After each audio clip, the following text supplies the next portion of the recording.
This is Tony Chimmel, and I'd like to introduce the hosts of the Game Marks podcast, George Feis and Johnny Clash.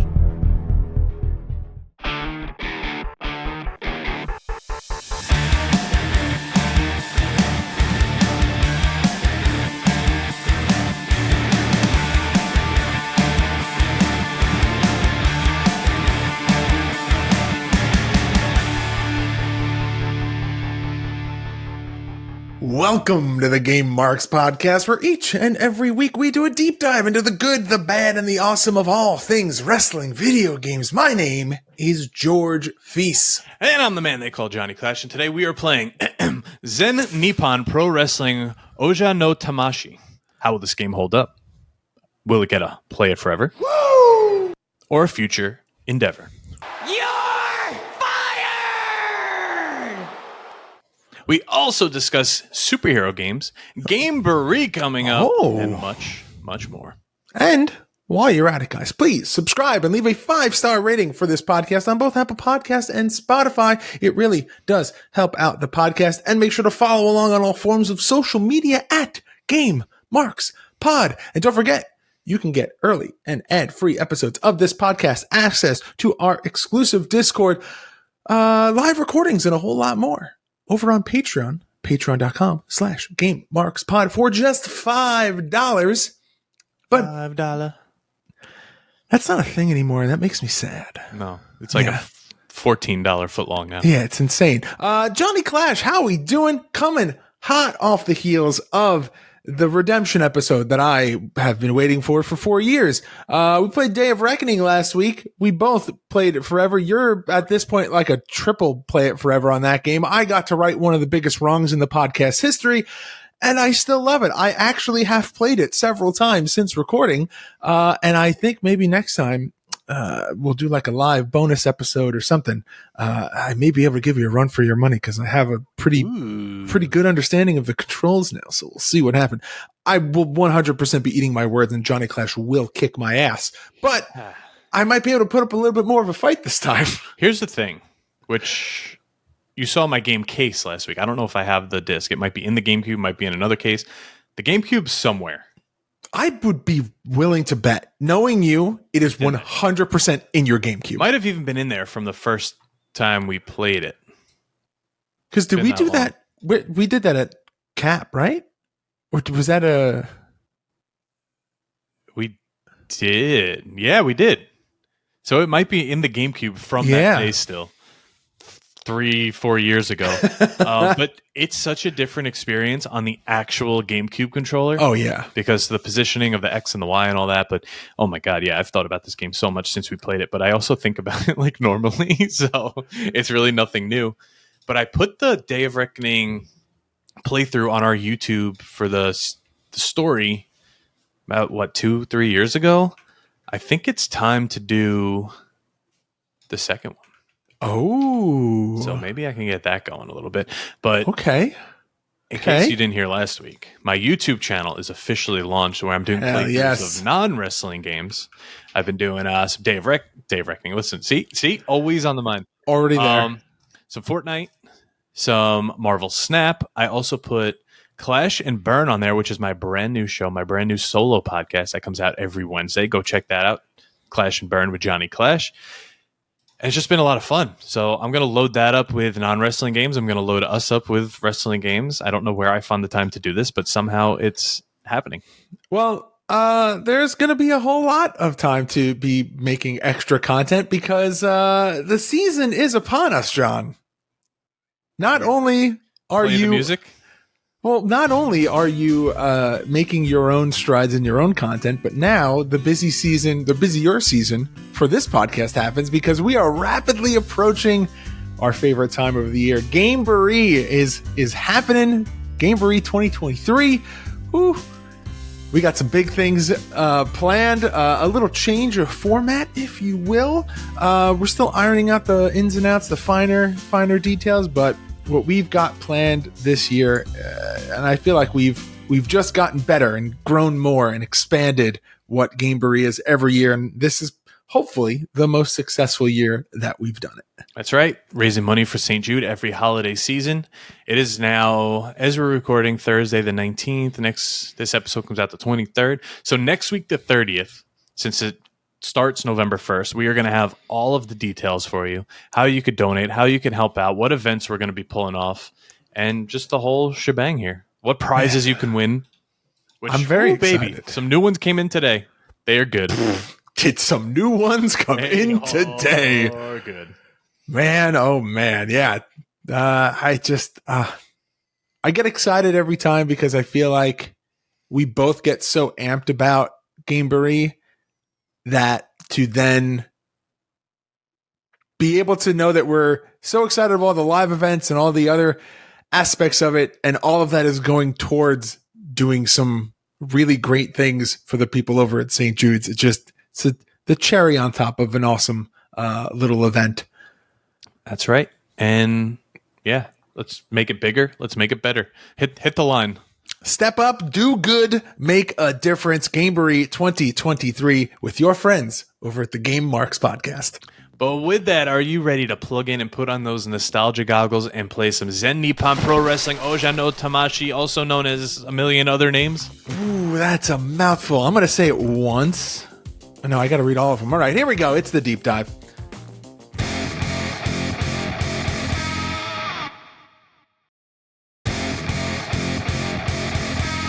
All right, so King Soul All Japan Pro Wrestling, also known as Zen-Nippon Pro Wrestling Soul of Champion, also known as All Japan Pro Wrestling The Spirit of the Champion, also known as King Soul All Japan Pro Wrestling, which is the first one, so we're just repeating that one. Also known as Zen-Nippon Pro Wrestling Ouja no Kan. The Ouija no Kan? Sure. Released April 8th, 1999 for the PlayStation 1. Developed by Human Club. Published by Human Entertainment. And other games in 1999. You've got Giant Graham All Japan Pro Wrestling 2 for the Dreamcast just 2 months later.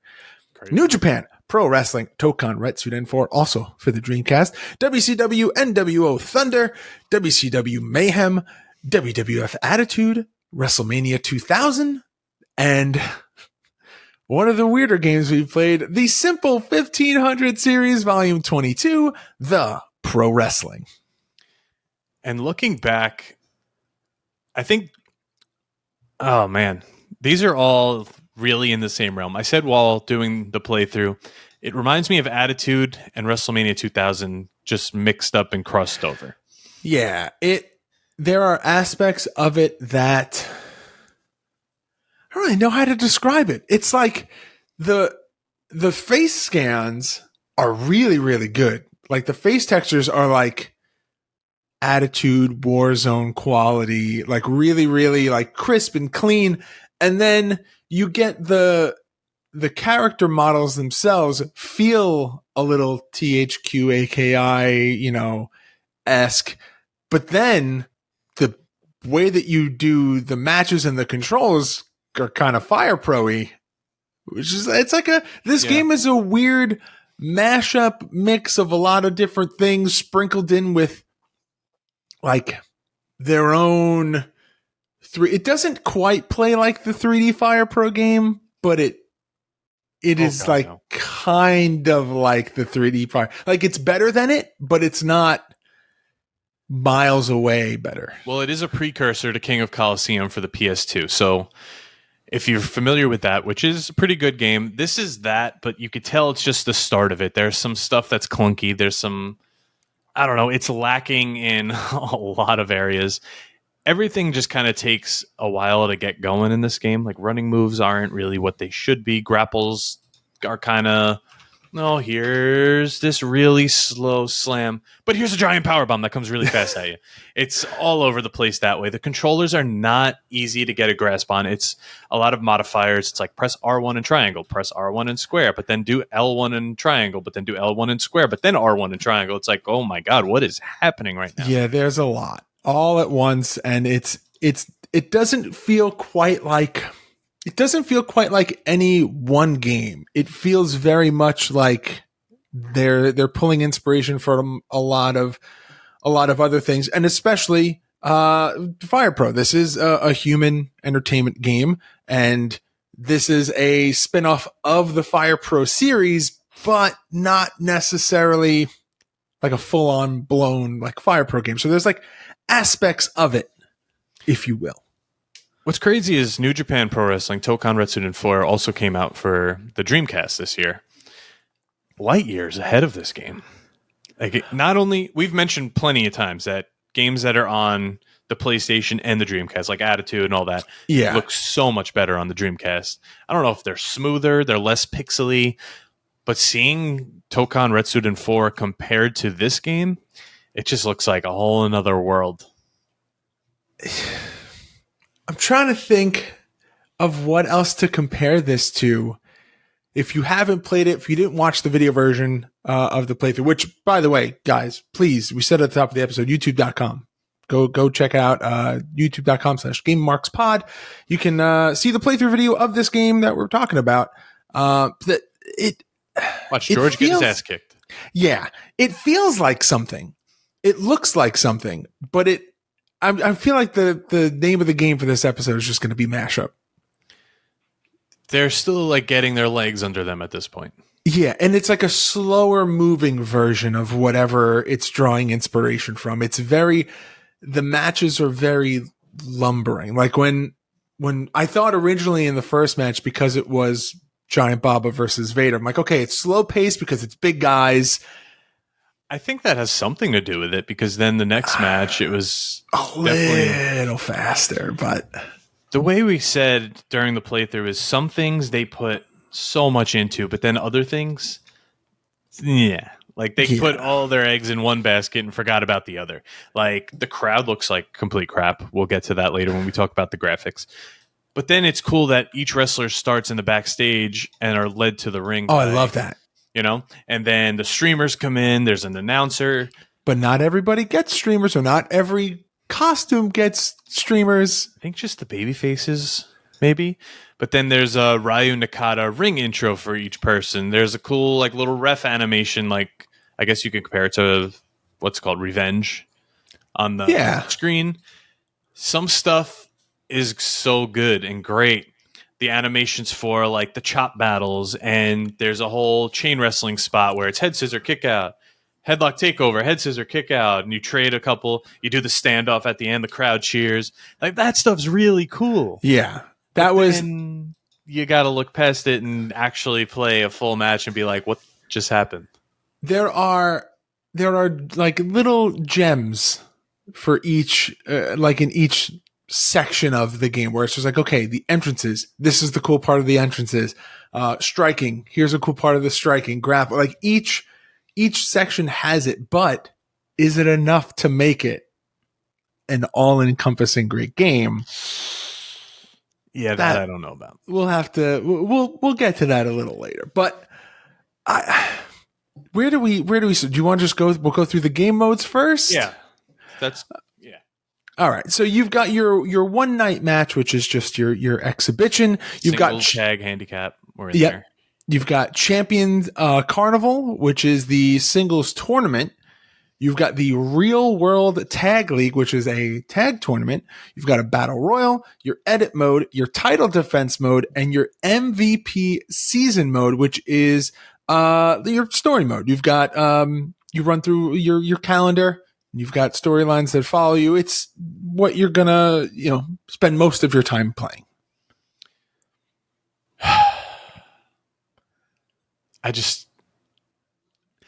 It's got all the makings to be like a competitor here. Then again, we're not in Japan, especially not in 1999. We don't know how people actually felt about this game. Just reading Reddit and reading Game FAQ and all that, and we've even had people message us to play this game. There is like a cult following, like a lore about it of being such a great game. Yeah. Oh yeah. This is not the first time that we've heard about this game. It will not be the last time that we hear about this game.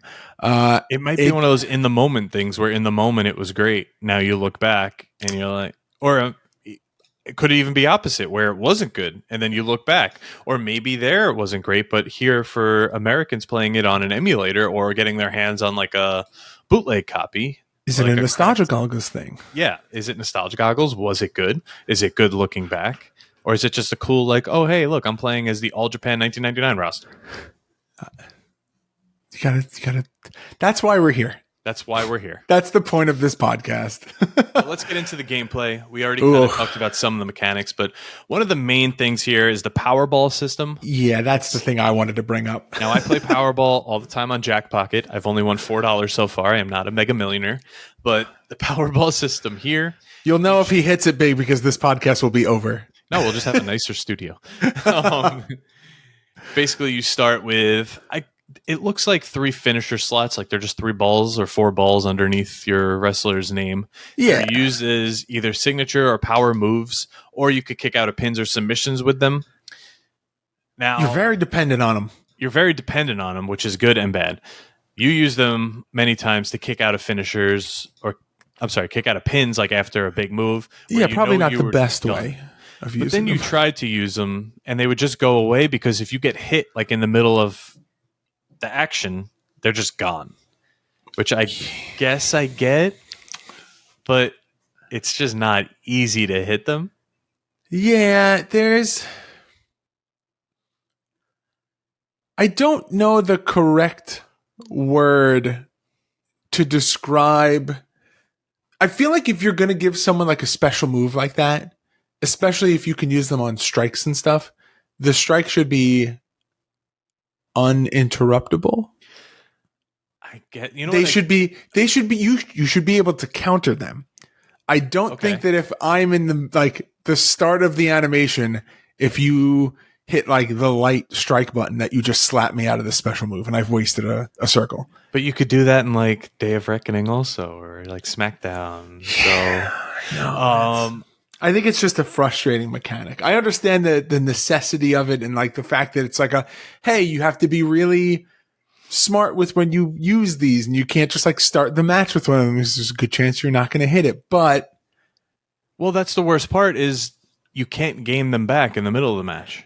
Yeah. Once they're gone, they're gone. So you have to use them wisely or else, I don't know. Like even looking at the HUD and all that, it's just the Powerball is in the name and that's it. Like there's nothing to build to. Like there's no even stamina. There's no stamina bar, but after you hit a bunch of moves, your guy's just like like a Neanderthal just breathing heavy. Yeah, I don't know. I don't know if the Powerball system is the way. I don't know. Now I will choose to remember this game. That's not going to be the standout feature for me. Now, did King of Colosseum also had the Powerball system? But I kind of remember it being better. I think King of Colosseum was one of the ones that we talked about where we had mentioned that over time they changed a lot of the frustrating or the things that people found frustrating as the game progressed. And that may have been one of them. So maybe it starts in this series, progresses into King of Colosseum, and then by the second one is perfected in a way where the general public of that series enjoys it. Now I'm looking now. King of Colosseum. We played just one of them. Yes, we only played I think we played red, yeah. Okay, so we got to add that back to the list. We have to do and get green, the other one going, and then 2. And 2, yeah, well, right? Yeah. That would be fun. Because green is for Xbox, correct? We played the red, which was the PlayStation version. I don't think it's laid out like Pokemon here. No, I thought it was console-based. Let's see. King of Colosseum Red is on the PlayStation 2. And I think the other one was 360. PlayStation 2. Oh, really? Yeah. Oh, I could have swore it was. I think the point is they're just different rosters, and you combine the discs to have like a really large roster. Other than that, they're pretty much the same game. Okay. Yeah.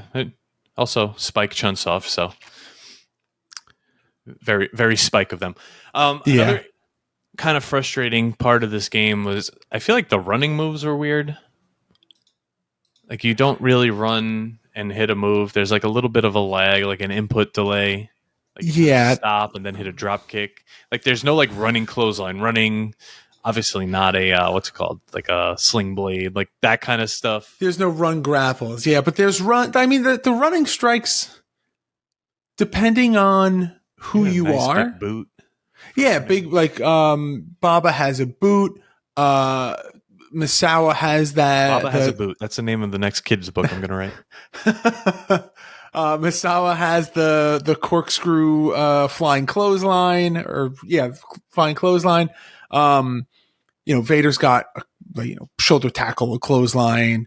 The people that the signature moves are in there. They're just like the other moves that we had talked about. You gotta pick your moment. This feels more like a strategy wrestling game than a full on like button masher. And that is very much akin to a Fire Pro, which is, you don't go in there button mashing, you pick your moments. It's just the mechanics of the Fire Pro. This feels slower than your traditional Fire Pro game. It's like they were ahead of the game with that, but it didn't do it. Yeah, which, man, I've been playing Fire Pro Wrestling World again, and boy, that game is just... 'cause you know what? I'm sitting there on my PC, and Steam is like always on, and it says, George is playing Fire Pro World. I'm like, look at this guy. It's just, it's something came up, and I like saw someone like mentioned it somewhere, and I was like, I haven't played that in a while. Can you play on keyboard and mouse? I'm sure you can. I've never tried to, but I think you can. If I'm ever in the position where I don't have my controller with me, if I wanted to play, I'm sure you could, and if not, I'm sure there's a way to make it work. Yeah, but all right. Why don't we take a quick break and come back and read this roster? Let's do it.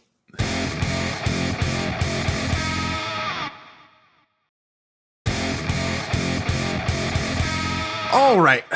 I will take us through this roster for my ears. All Japan Pro Wrestling King's Soul. Your roster is Akira Tao, Gary Albright, Giant Baba, Giant Kamala, Hirohase, Johnny Ace, Johnny Smith, Jun Akiyama, Jun Izumida, Kenta Kobashi, Kentaro Shiga. That's a new one. Mana Ikea, Mossman, Masafuji, Masano, Mitsuharu Masawa, Satoru Asako, wow, Stan Hansen, Takao Omori, Timon Honda, Toshiaki Kawada, Stan Hansen, Tsuyoshi Kikuchi, Vader, Yoshinara Ogawa, Yoshinobu Kanemaru, and there's obviously your creative suite, which allows you and gives you the ability to create up to 60 wrestlers. And there is a hidden wrestler, which we love that. Jumbo Saruda is your hidden wrestler for this game. Pretty cool. Pretty good roster. Again, over 60 wrestlers. That's in awesome. Mode, like Kaiji Muto, everyone you could imagine is in there. Undertaker. It's your typical Fire Pro-y Spike, what's it called? Human entertainment type edit mode. Also, love a good create a wrestler preset. You want to jump on in and talk about the cover art because there's two, I guess. Well, would you qualify it as two? Kind of, because it's a separate thing, but it's still two artworks. Yeah, I actually like both of them. The first one has just the belts like in the clouds and the giant writing. Not looking forward to recreating that for the artwork. I'll be honest. I cannot wait for you to recreate it. Do I have to? Can I leave their titles, or should I put like the Clash at the Feast titles in there? You do you, George. You do you. Oh, I like the belts.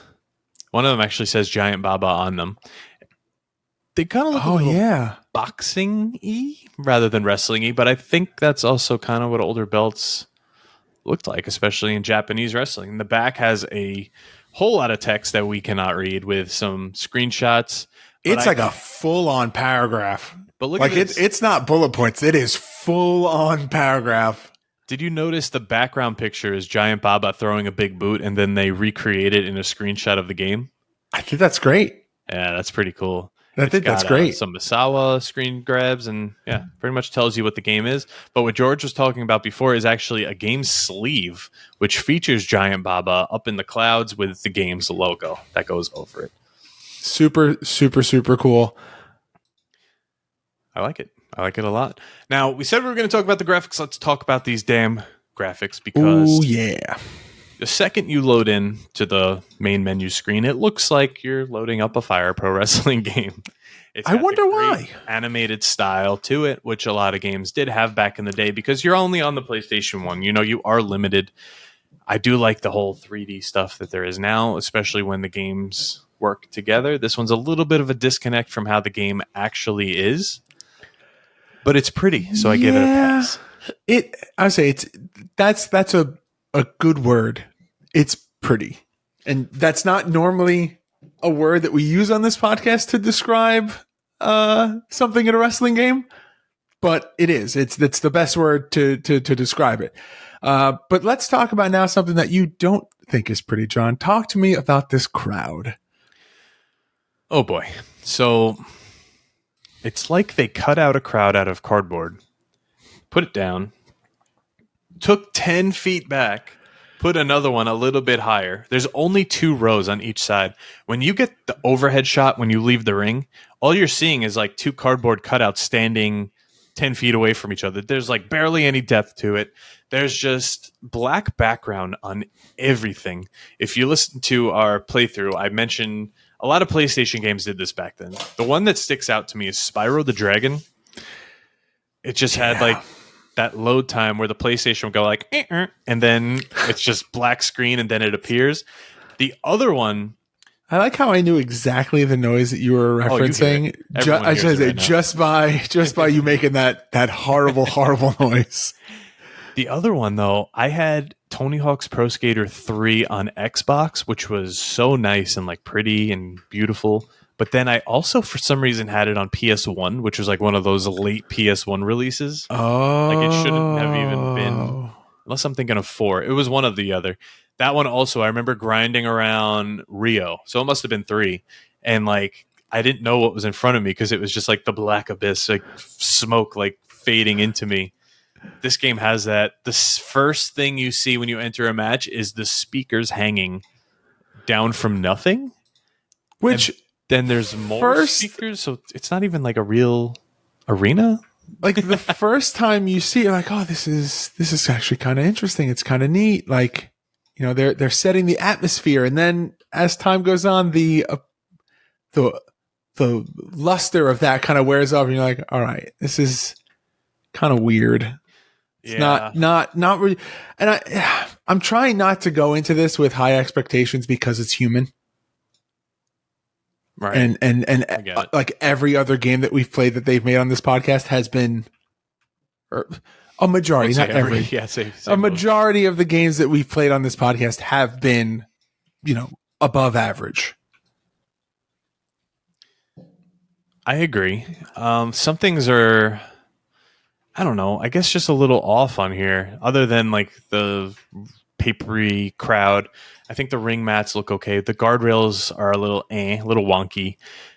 It kind of looks like you enter the ring and then the entrance like closes up in the guardrails. Yeah. Or it's just lost on the other side of the ring that you don't see during the match. Yeah. It's just all a bit weird, a bit clunky. And the camera perspective in some situations is less than ideal. I feel like the more people you have in the ring, the wonkier the camera angle gets. And then when you go outside, the camera, I mean, John mentions it in the gameplay. It's so bad.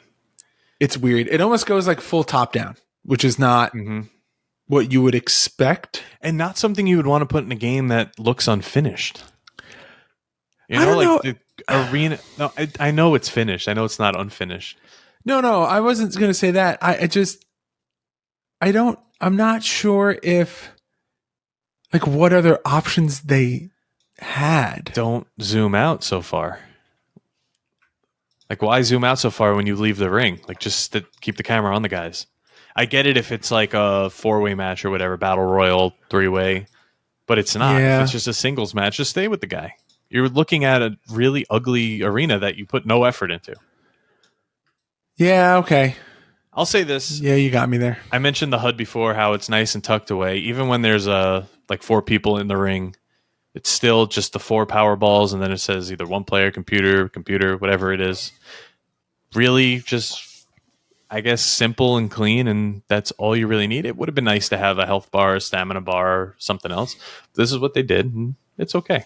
And we've played games that have been the complete opposite, where 25% of the screen is HUD, and the more wrestlers that you have in a match, the more HUDs there are. So this does a good job of maximizing available screen to see the match in a way that, I mean, could the power balls be smaller? Sure. Does their current size take any?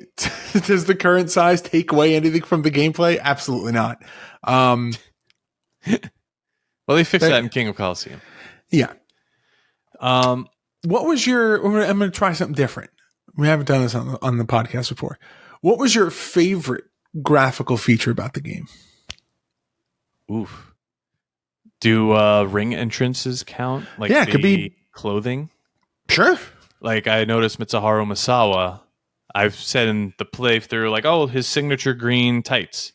He had the nice white jacket with his name on the back, and you said, oh, are they going to wrestle in their jackets? No, the next load screen, they're in their ring gear. I thought that was really cool. A nice touch. But I also thought they had really nice, like, face textures. Yeah. And they put a lot into, like, the appearance of the wrestler, even if the environment wasn't so pretty. But what about you? It's the face scan for me. Yeah. Immediately right in. Like Attitude. Great faces. It's terrible everything else. This is a game that came out in 99, and you can tell immediately who's who. Do the character models necessarily stand up polygon wise to the 2Ks of the world? No. But for the time that the game is from, for what the game is, I think graphically it's very appealing. It's if you're not a stickler for crowds, the game looks great. Now, the first game we saw that had the seamless closed mesh, fully textured map animation system was Nitro. Oh. And that came out in 98. So I feel like Attitude and all of them kind of followed Mayhem. This game followed suit after that. I don't know where it got lost on WrestleMania 2000 and No Mercy, but hey, your style is your style. I get it. It's the Nintendo style. But did you know? Oh.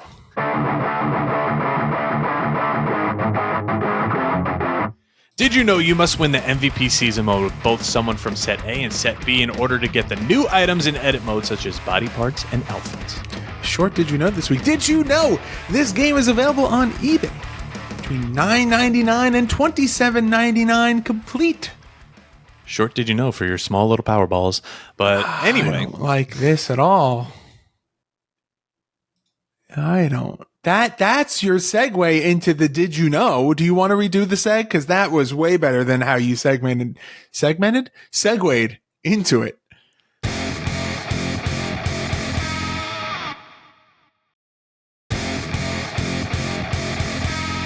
All right, it's time to now sit back and relax for your ratings and reviews, for your R&R. Speaking of not having much here, I have the game FAQ user ratings here. User average, we have a 3.5 out of 5 stars, which is considered good. Difficulty, a 3 out of 5, and the length of hours played, 41 hours at 3 out of 5. Okay. That's a lot of hours. Yeah, I don't know if that's the actual amount of hours. No, okay. I feel like when we have the user ratings, I want to add. I don't know why I'm in a. Let's expand about how we talk about the game's mood today. I want to when we use these as the ratings when there's not a ton of actual aggregator ratings. What do you think your average sit down playtime of this game would be? How much could you play in a single sitting? An hour? I don't know. Like, I read today that the new Spider-Man game is 25 hours, and that's just story. That's fantastic. That's the best a lot. news. Like, think about the previous Spider-Man games, how long they were, and you're going to play them twice longer, through, the and that's better. how long you played this game? No way. No chance. Longer the better. I'm all about it. I love that game so much. Oh, yeah. I love the Spider-Man series. But all right, with those ratings, it is now time to offer up our ratings. It's time to rate the game. The game!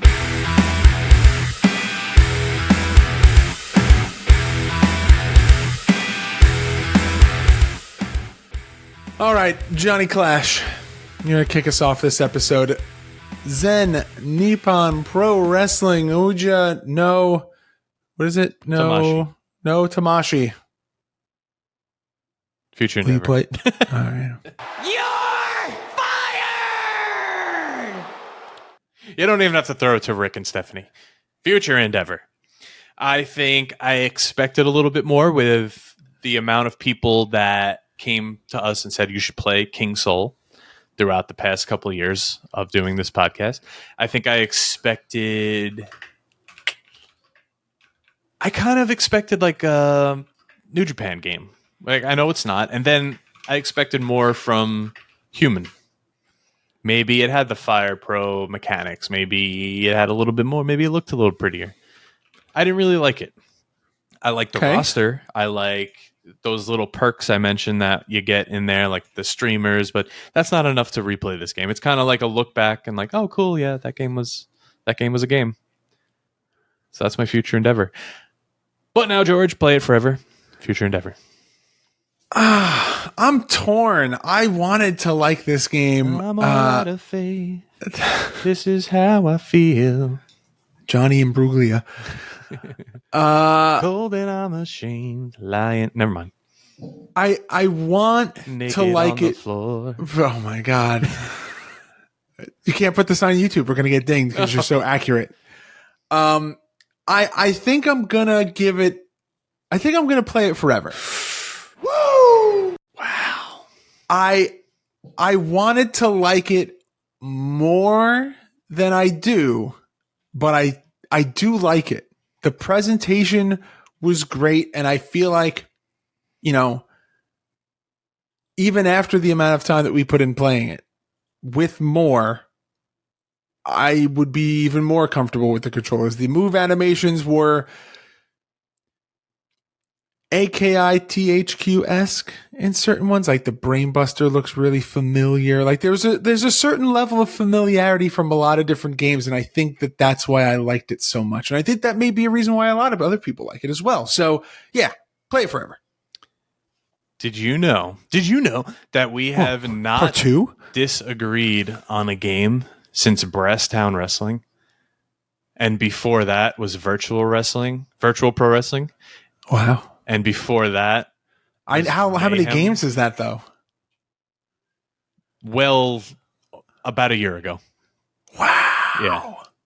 Brasstown was not a year ago. Brasstown was like 6 months ago. Wow, we really like. Brasstown Wrestling was April, so not that long ago. April. Yeah, right. Well, we do a game a week, so it feels like a my lot. daughter was born. She's almost 6 months old. Oh my god. So yeah. Wow. Crazy how time goes.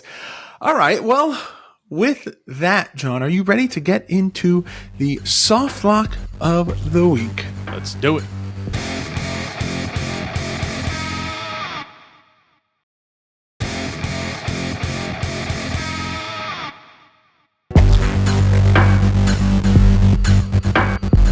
Okay, the soft lock of the week is a segment where a megamark from our Patreon gives us a question to discuss, a topic to debate. It's a question of the week with a fancy name. And this week, question comes from Jamie Patterson, aka Soups. And Soups' question is, what superhero would you like to see get a Spider-Man-esque game? I'm very excited for Wolverine, and that would have been my pick, but since he's off the board, he would like to see a new open world Punisher game. So yeah, Wolverine would have 100% been my answer. Okay. The Punisher game that came out I want to say in like the 2000s was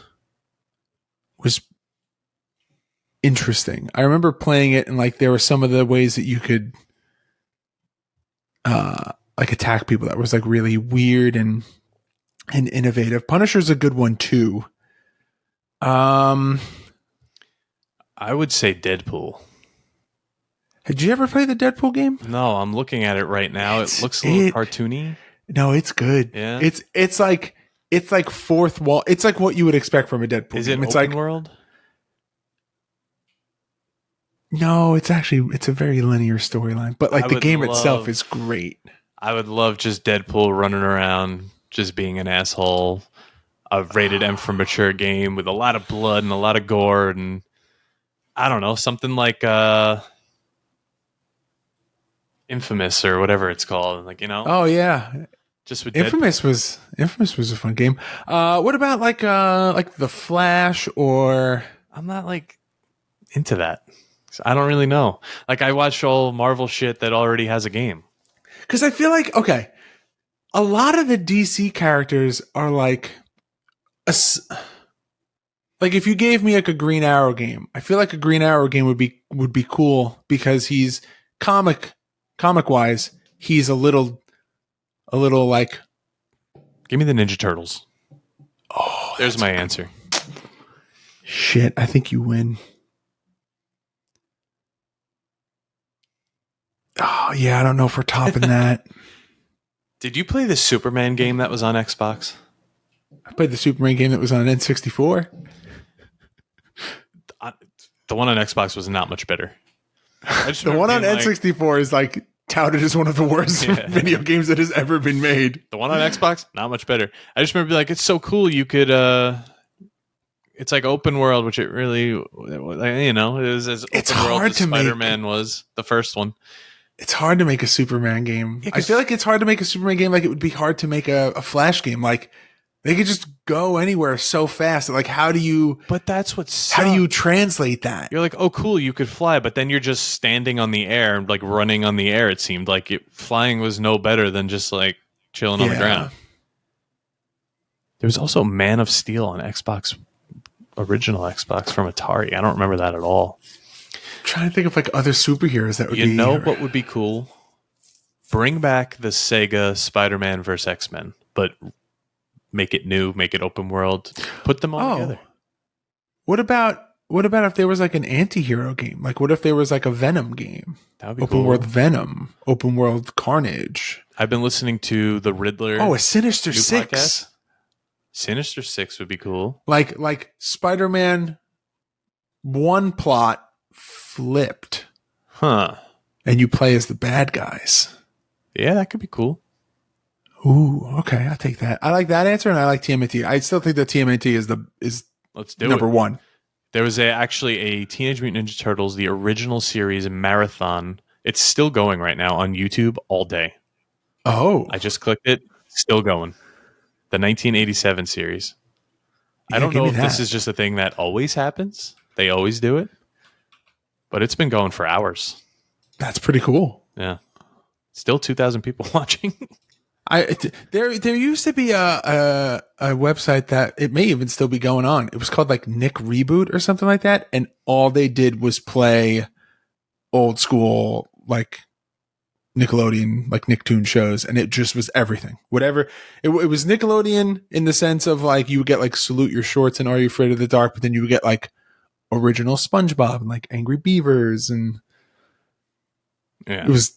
I feel like that's what this website may be. Or this stream.